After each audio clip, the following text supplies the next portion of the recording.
Hello my dear student. तो आप लोग के सामने एक क्वेश्चन है इस तरह के, एक दो तीन क्वेश्चन में इस वाली वीडियो में, दो क्वेश्चन इस वाली वीडियो में आपको करवाऊंगा नहीं, बेसिकली मैं आधे में से बता फिर मैं छोड़ दूंगा, ठीक है। फिर उसके बाद आप खुद ही सॉल्व कर लेना इसका आंसर किस तरह से निकलेगा करके।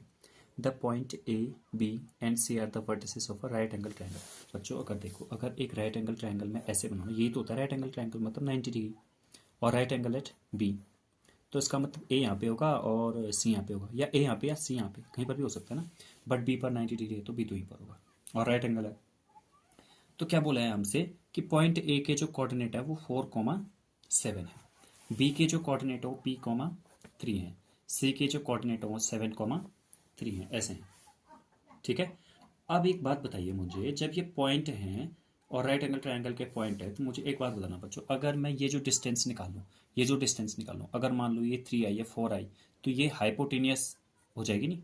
तो परपेंडिकुलर का स्क्वायर प्लस बेस का स्क्वायर इक्वल्स टू हाइपोटेनियस के स्क्वायर के इक्वल हो जाएगा। तो यही वाला यहाँ पर फॉर्मूला लगाएंगे, आप देखते हैं किस तरह से लगाना है आपको। तो हम सबसे पहले पता करेंगे ए बी, ठीक है, आप लोगों को ए बी पता चल जाएगा। ए बी देखो, डिस्टेंस का फॉर्मूला लगाया ना, डिस्टेंस क्या होती है, x2 माइनस x1 का होल स्क्वायर, या 4 माइनस पी का होल स्क्वायर यहाँ पर, प्लस 7 माइनस 3 का होल स्क्वायर। तो यहाँ पर ये इसको स्क्वायर रूट में ऐसा रहने देना, बट इसको जो है ये 4 का होल स्क्वायर हुआ तो 6 से लिखे देना, ठीक है। इतना हो गया। अब उसके बाद क्या करेंगे, बी सी निकालेंगे आप। देखो ये इसको कर लेना सॉल्व, 7 माइनस 3 दैट इज 4 का होल स्क्वायर ही आ जाएगा, ये इतना ही छोड़ देने से।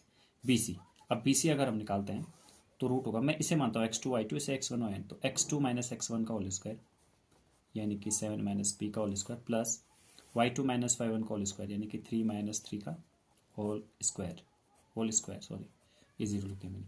तो इस तरह से मेरे पास हो गया ए बी बी सी। अब एक काम करता हूँ, मैं यहाँ से ए सी भी निकाल लेता हूँ। तो ए सी कितना आ जाएगा यार, ए सी आ जाएगा 7 माइनस 4 का होल स्क्वायर प्लस 3 माइनस 7 का होल स्क्वायर, यानी कि ये हो जाएगा 3 का होल स्क्वायर प्लस ये हो जाएगा -4 का होल स्क्वायर। तो 3 का होल स्क्वायर 9 प्लस 4 का -4 का होल स्क्वायर 16, तो ये आ गया √25 यानी कि 5। अब मैं आप लोगों को ये कह रहा हूँ ना कि अगर मैं ए बी लिखूँ, यहाँ पर ए बी का होल स्क्वायर करूँ, मतलब इस पूरे का होल स्क्वायर करूँगा तो रूट गायब हो जाएगा। यहाँ पर बी सी का होल स्क्वायर करूँ तो ये पक्का 5 के इक्वल आएगा, 5 के होल स्क्वायर के इक्वल आएगा, ठीक है।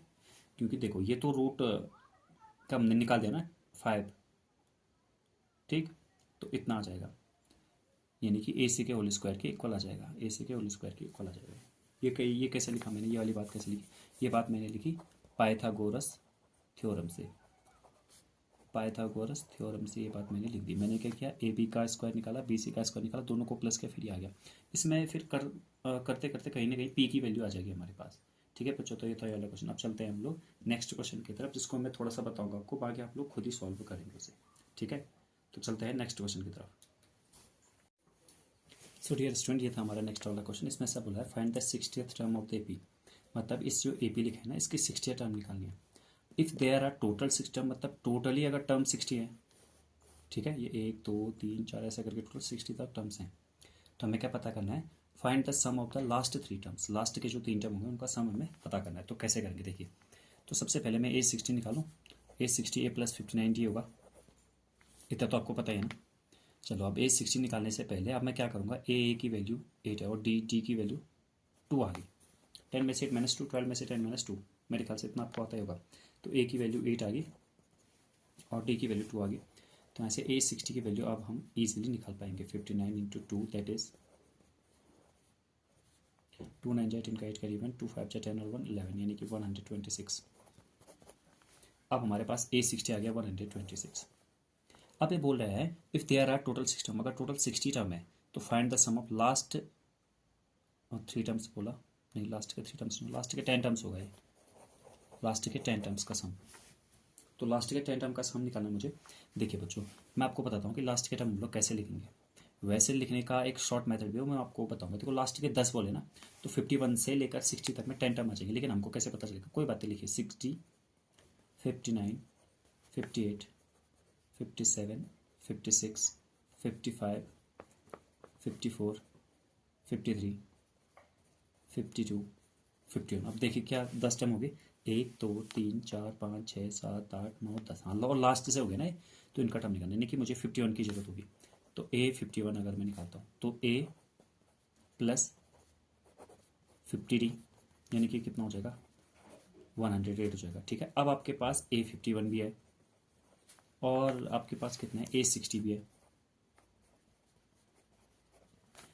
और नंबर ऑफ टर्म्स अब लास्ट के 10 है ना, तो ये 10 लिखते हैं मैंने, N10 हो गया। ठीक है, अब इनका सम पूछा है तो बच्चों S10 मेरा कितना आ जाएगा यहाँ पर ये स्टार्ट से नहीं करना है। ठीक है, याद रखना। अब मेरे पास जो फॉर्मूला बनता है SN equals to N/2 A plus AN, ये वाला फॉर्मूला लग जाएगा। अब N तो हो जाएगा मेरे पास 10, बट जो A है अब वो A51 वो A का काम करेगा ना, समझ पा रहे हैं आप लोग। देखो जैसे मैंने टर्म्स लिखे ना, सारे टर्म्स यहाँ पर लिखूंगा तो लास्ट के 10 देंगे तो मैं यहीं पर से होगा मेरा स्टार्टिंग, पहला दूसरा तीसरा चौथा, तो इसलिए पहला वाला A51 लिखूंगा। A51 कितना है रेडियर 108 और ये कितना रहा है 118। बस इसको यहाँ से कट करेंगे, मल्टीप्लाई करेंगे और आपका आंसर आ जाएगा। आई होप कि आपको ये वाला भी क्वेश्चन समझ में आया होगा। दोनों के दोनों क्वेश्चन वैसे सिंपल थे, आप लोगों को समझ में आने चाहिए थे। ठीक है, तो पहला वाला क्वेश्चन ये रहा और उससे भी पहले की अगर बात करेंगे तो पहला वाला क्वेश्चन ये रहा, इसमें जो पॉइंट दिए हैं ये वर्टिसेस है राइट एंगल ट्रायंगल के, तो इसमें पी की वैल्यू बतानी थी हमको, ये भी हम लोग कर लेंगे इजीली।